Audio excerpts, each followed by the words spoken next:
네, 나라살림연구소 예산요정 정창수입니다. 사실 제가 예산한 지 지금 23년 됐는데요. 이 분야는요, 참 사람이 적어요. 공무원들 말고는. 그래서 저희가 이번에도 연구소에 새로운 연구원을 뽑는데, 생각보다 많이 안 오시더라고요. 그 가장 큰 이유가 어려울 거다 생각하고 그러더라고요. 그래서, 좀 재밌게 해야 되는데, 얘기가 굉장히 용어가 많고, 그리고 자료에 접근이 어려우니까 좀 그렇다라고 생각은 합니다만, 좀 쉽지 않습니다. 오늘은 보궐선거 얘기를 좀 해드리려고 해요.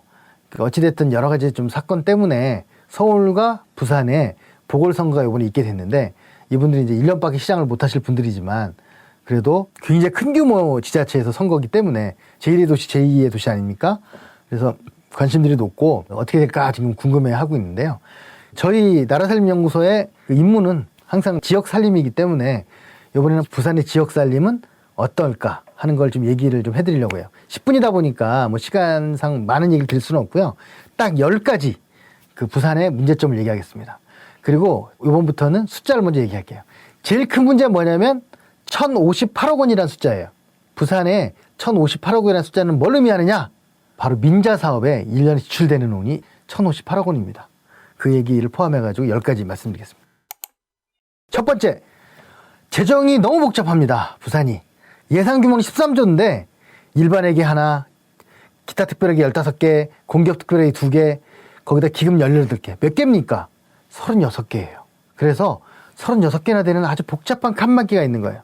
칸막이가 많으면 뭐가 문제가 되냐면 이 칸막이마다 자기 용도에만 써야 되거든요. 그렇게 되니까 부족하면 채워넣겠지만 남으면 그걸 건드리지 못해요. 그러다 보니까 돈이 별로 많지 않은 부산시인데도 굉장히 돈을 또 많이 모아놓고 있는 이상한 그 현상을 좀 보이고 있습니다. 첫 번째가 그렇고요. 그래서 지금 서울 같은 경우에는 40조나 되는데도 10개 특별회계 17개 기금이니까 27개예요. 그러니까 부산에 거의 3배가 넘는데도 불구하고 특별회계나 기금의 숫자는 오히려 적다는 거죠. 그렇게 생각해보면 부산이 얼마나 칸막이가 많고 그 안에서 부서들이 각각 따로따로 그 돈을 쓰고 있는지를 알 수 있습니다. 그러다 보니까 잉여금이 좀 많아요. 다른 시에 비해서. 그래서 부산시가 13조 중에서 한 1조 정도 되는 잉여금이 있습니다. 그 다음에 두 번째 문제는 부산시가 다른 곳보다 재정이 열악하다는 겁니다. 전국 지자체 잉여금이 굉장히 급증하고 있거든요.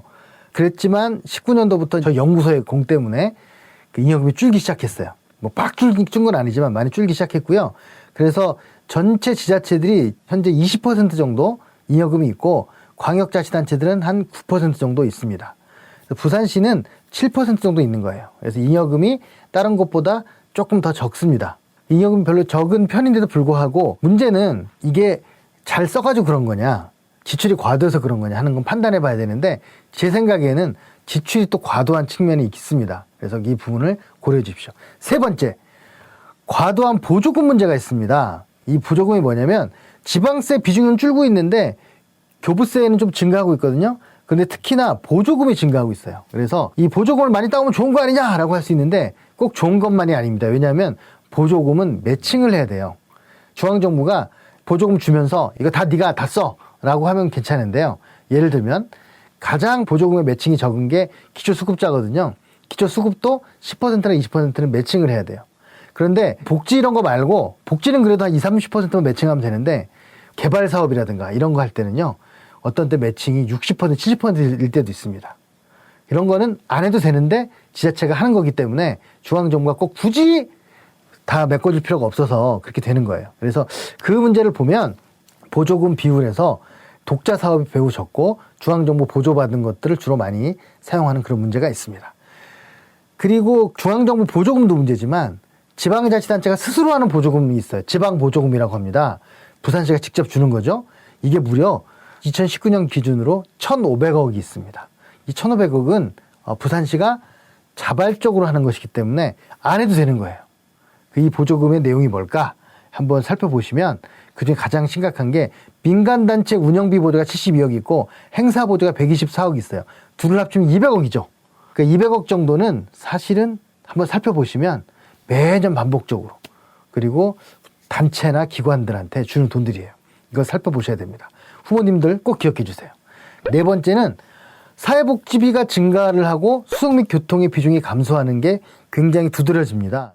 사회복지가 증가하는 건 뭐 당연하겠죠. 사회복지 전체적으로 증가하는데 수송 및 교통의 비중이 감소하는 거는 어떤 문제가 있냐면 도로도 있고 무슨 운수업체 보조금도 있는데 이 부산이 교통이 안 좋은 곳이잖아요. 그러니까 교통 투자가 적다라는 걸 보여주고 있는데 제가 분석하기로는 도로를 들러서 생기는 문제라기보다는 아까 제가 처음 말씀드린 민자 사업에 쓰느라고 새롭게 교통을 어떤 사업을 벌일 수가 없는 문제 때문이다라고 저는 해석합니다. 다섯 번째, 1인당 예산 지출액은 다른 곳과 유사합니다. 부산이 돈이 적다고 했는데 그러면 1인당 지출도 적어야 되는 거 아니냐라고 생각할 수 있는데요. 그럼에도 불구하고 중앙정부에서 지원되는 돈들과 합쳐서 비교를 해보면 다른 지역하고 큰 차이가 없습니다. 그러면 결국은 수입의 문제라기보단 지출을 어떻게 하고 있느냐의 문제라고 볼 수 있겠죠. 그래서 부산은 실제로는 재정 규모가 작은 문제는 아니고요.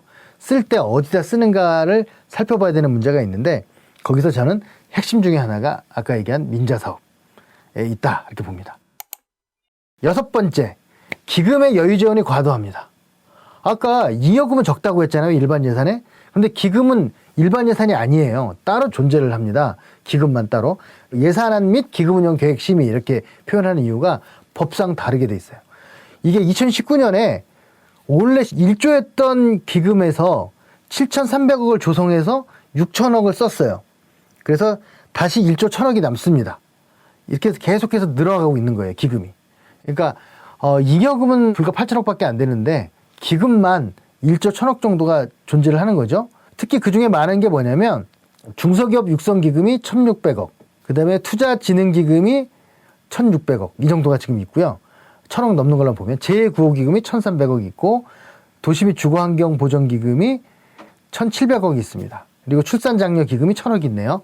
이렇게 해서 이렇게 1,000억대가 넘는 것만 해도 무려 5개나 됩니다. 그래서 이런 돈들이 거의 쓰지 않는 상태로 가고 있습니다. 예를 들면 도시 및 주거환경조성기금 같은 경우에는 1,700억 중에서 100억밖에 쓰지 않아요. 계속 늘어나고 있습니다. 그래서 여섯 번째, 기금의 여유 지원 문제. 이거를 쓸 수 있는 여력이 좀 있더라 하는 말씀을 드리고요. 만약에 이 돈을 계속 안 쓰려면 차라리 일반 회계를 전입을 해서 활용하는 것도 생각을 해보셔야 됩니다. 일곱 번째, 공기업 부채 관리가 필요합니다. 도시 관련 공기업의 부채가 굉장히 과도합니다. 예를 들면 부산시설공단의 부채가 600%가 되어 있어요. 다른 곳들은 그래도 100%가 안 되는데 부산시설관리공단의 부채는 자산 400억에 부채가 420억 정도 되기 때문에, 그리고 자본은 69억이에요. 무려 6배나 되는 그 부채가 있습니다. 근데 여덟 번째, 채무 관리가 필요합니다. 부산시 관리 채무를 보면 2018년에 비해서 1%가 낮아지긴 했지만 관리 채무가 무려 20%를 차지합니다. 2조나 돼요. 이 관리 채무란 건 뭐냐면 민자 사업을 포함해 가지고 사실상의 이자가 나가지 않더라도 반드시 갚아야 되는 사실상의 빚을 관리 채무라고 하는데 이 비율이 20%는 굉장히 높은 편입니다. 아홉 번째, 제가 아까 처음 말씀드린 민자 사업 문제가 있습니다. 지금 민자 사업은 우리가 생각하는 것처럼 적자를 보전해 주는 것도 있지만 매년 계약을 해가지고 반드시 주는 민자 사업도 있습니다. 그래서 지금 현재 1년에 1,000억 원 정도를 지출하고 있어요. 정확히 얘기하면 1,085억인데요. 이게 매년 또 한 400억씩 증가를 하고 있습니다. 그래서 이 민자 사업을 이렇게 많은 돈을 들여서 할 거면 차라리 지방채를 발행해서 이자를 주는 게 훨씬 낫다는 비판도 있습니다. 왜 그러냐면 요즘 국채나 지방채 이자가 매우 낮거든요. 예를 들면 1조를 써도 이자율이 2%, 3%다. 그러면 얼마입니까? 200억, 300억밖에 안 되잖아요. 한 달이면 20억 정도밖에 안 되는 거니까 차라리 민자 사업이라고 하는 거는 이제 민간 부분에 들어와 가지고 그들의 이윤까지 챙겨주는 거기 때문에 차라리 저금리 시대에는 민자 사업을 재구조화해서 차라리 직접 하는 것도 낫다라는 비판이 있습니다. 이것도 지금 이미 광주라든가 서울은 많이 고쳐가지고 그걸 재구조화라고 합니다. 사실상의 재계약이죠. 그렇게 하고 있기 때문에 저는 만약에 민자 사업을 부산에서 잘 해결한다면 새로운 시장님은 아마 굉장히 많은 칭송을 받게 될 거라고 생각을 합니다. 왜냐하면 시민들이 가장 민감하게 느끼는 게 유료도로 뭐 이런 나가면서 돈 내는 거거든요. 그거를 한번 다른 방법으로 그 시민들의 부담을 적게 하면서도 잘 운영할 수 있는 방법을 생각해 본다면 많은 호응이 있겠죠. 그리고 특히나 한 발 더 나가서 사실상 민자 사업이 또 있어요. 뭐냐면 버스 준공영제 제도입니다. 이게 무려 2천억을 1년에 지금 쏟아붓고 있는데 이 버스 준공영제에서 정말 적자가 얼마인지 이런 걸 계산을 솔직히 말씀드리면 정확히 하고 있다고 말씀드릴 수가 없어요. 그래서 이 부분은 조금 믿을 수 있는 전문가들로 좀 구성을 해서 진짜 원가가 얼마인지, 그래서 그거에서 지금 얼마를 대고 있는 건지, 이렇게 계속 줄 거면 차라리 공영화 시키는 게 나은 건지 이런 거까지 생각해 보셔야 돼요. 공영화는요, 나중에 제가 버스 문제 따로 얘기할 때 말씀드릴 텐데 이미 공영화를 전반적으로 시행하고 있는 지자체들도 많이 있어요. 특히나 코로나 때문에 적자가 더 심해졌는데 그렇다면 차라리 공영화하는 게 낫지 않느냐라는 지금 주장도 있습니다. 그 다음에 이제 10번째, 부산에 미세먼지 예산 문제가 있습니다. 그런데 부산의 미세먼지 예산이 1,200억이 있거든요. 꽤 큰 돈이죠, 부산에서는. 그런데 지금 어디다 쓰고 있는지 아세요? 이 1,200억 중에서 무려 600억을 수소자동차, 전기자동차에다가 쓰고 있습니다. 절반을. 물론 자동차에서 나오는 매연도 미세먼지의 중요한 원인 중에 하나죠. 그런데 좀 깜짝 놀란 사실은 뭐냐면 부산의 가장 큰 초미세먼지의 원인은 배에서 나옵니다. 항만에서 나와요. 크루즈선 한 척이 들어오면요, 경유차 350만 대분의 황산화물을 배출한다는 연구 보고서가 있습니다. 그러면 부산의 크루즈선, 유조선, 또 내지는 화물선 한두 척이 있습니까? 얼마나 많은 배가 지금 부산항에 들어오고 있나요? 그러면 그 배 문제를 해결하는 게 가장 중요한 문제구나. 근데 그 배에 관련돼서 쓰는 돈은 거의 없어요. 부산항에 관련돼서. 이거는 사실은 예산 지원도 해야 되지만 규제를 좀 해야죠. 규제를 해서 미세먼지 배출을 좀 못하게 한다든가 뭐 이런 문제를 해야 되는데 이 부분에 대해서 별로 관심이 없고 그냥 중앙정부에서 주는 보조금으로 전기차라든가 수소차에 돈을 쓰고 있습니다. 저는 정말로 돈을 얼마나 쓰는가가 중요한 게 아니라 어디다 정확하게 원인을 해결하기 위해 쓰고 있느냐, 이 문제를 한번 꼭 생각해 보셔야 된다고 말씀드리고 싶네요. 마치겠습니다. 구독, 좋아요.